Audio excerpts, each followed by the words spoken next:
BJP தரப்பினர் இப்போ பண்ணிருக்கிற ஒரு விஷயம் எல்லாருமே ஐயோ அப்படின்னு சொல்லிட்டு மிகப்பெரிய சர்ச்சையில ஆழ்த்தக்கூடிய ஒரு விஷயமும் மாறி இருக்கு. சோ நயினார் நாகேந்திரன் அவர்கள் இப்ப புதுசா வந்துட்டு மாநில தலைவர் அப்படின்னு சொல்லிட்டு ஒரு பதவியேற்ற விஷயம் தெரியும். அண்ணாமலை அவர்கள் விலகினதுக்கு அப்புறம் இவருடைய புதுசா சேர்ந்திருக்கிறாரு, புதுசா வந்திருக்காரு, ஒரு தலைவரா நியமிக்கப்பட்டிருக்காரு அப்படிங்கறத ஏத்துக்கிறதுக்கும் இது ஆமாப்பா இது உண்மை அப்படின்னு சொல்லிட்டு ஒரு புரிதல் வர்றதுக்கும் மக்களுக்கு கண்டிப்பா நேரம் எடுக்கும் அப்படிங்கறதுல மாற்றுக்கிறது கிடையாது. எனவே இப்போ இவர் வந்துட்டு மாறிட்டாரு, ஒரு அரசியல் தலைவரா இப்போ இவர் வந்துட்டாரு.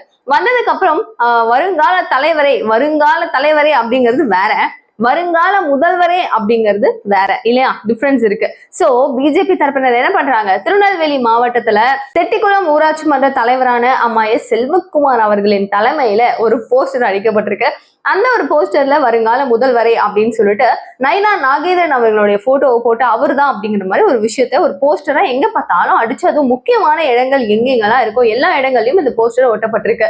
சோ இந்த கண் பார்வையில அப்படின்னு பார்க்கும்போது முக்கிய பிரமுகர்கள், முக்கிய தலைவர்கள் அப்படின்னு எல்லாருடைய பார்வையும் இழுத்து என்னப்பா இது அப்படின்னு சொல்லிட்டு அதிமுக தரப்பினர் ஒரு பெரும் ஷாக், ஒரு பெரும் கிடுகிடுப்பு ஆன மாதிரி ஒரு தருணம் தான் இது அப்படிங்கலாம். சென்னைக்கு வந்த அமித்ஷா அவர்கள், அதாவது மத்திய உள்துறை அமைச்சர் வந்ததுக்கு அப்புறம் அவர் என்ன பண்றாரு அப்படின்னா, எடப்பாடியினுடைய தலைமையில இந்த ஆட்சி அமையும் அப்படின்னு சொல்லிட்டு 2026ல வரப்போற சட்டமன்ற தேர்தலை வச்சு அவர் வந்து ஒரு விஷயத்த சொல்லியிருந்தாரு. எல்லாருக்குமே ஒரு மகிழ்ச்சி, எப்படியோ பரவாயில்லையே கூட்டணியில சேர்ந்துட்டாங்களே, அவருடைய தலைமையில தான் இது நிகழுதா அப்படிங்கிற மாதிரி கேள்விகளுக்கு ஒரு பதிலாவும் அது இருந்துச்சு.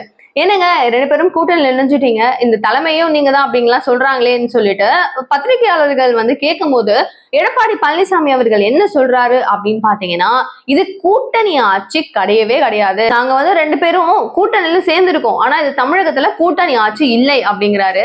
அப்போ அவர் சொன்ன பதிலுக்கும் அமித்ஷா சொன்ன பதிலுக்கும் நடந்துட்டு இருக்கிற விஷயங்களுக்கும் என்னடா சம்பந்தம் இருக்கு? திடீர்னு பார்த்தா வந்து எடப்பாடி அவர்கள் தான் வந்து முதலமைச்சரா இருப்பாரு, இனிமே அவர் ஜெயிச்சாங்க, கூட்டணியில இருக்காங்க, எது லீடிங் வருதோ இவரா தான் இருப்பாரு அப்படின்னு சொல்லி ஒரு அசம்ஷன் இருக்கும்போது சடனா இவர் சொன்னதுதான் உண்மை ஆயிருச்சோ அப்படின்ற மாதிரியும் இருக்கு. சோ என்ன நடக்குது அப்படிங்கறத பார்க்கலாம். இன்கேஸ் நீங்க என்ன நினைக்கிறீங்க, இது கூட்டணி ஆட்சி இல்லை அப்படிங்கிறாரு, அப்ப யார் வந்து முதலமைச்சர் பதவியில உட்காருவாங்க நீங்க நினைக்கிறீங்க? ப்ளீஸ் உங்களுடைய கமெண்ட் வந்து எனக்கு சொல்லுங்க. நிறைய விஷயங்கள் பேசலாம், நிகழ்கால நிகழ்வுகளை உடனுக்குடன் நீங்க தெரிஞ்சுக்கணும் அப்படின்னு நினைச்சீங்கன்னா ப்ளீஸ் சேனலை சப்ஸ்கிரைப் பண்ணிக்கோங்க. தேங்க்யூ சோ மச் ஃபார் வாட்சிங் திஸ் வீடியோ. பாய்.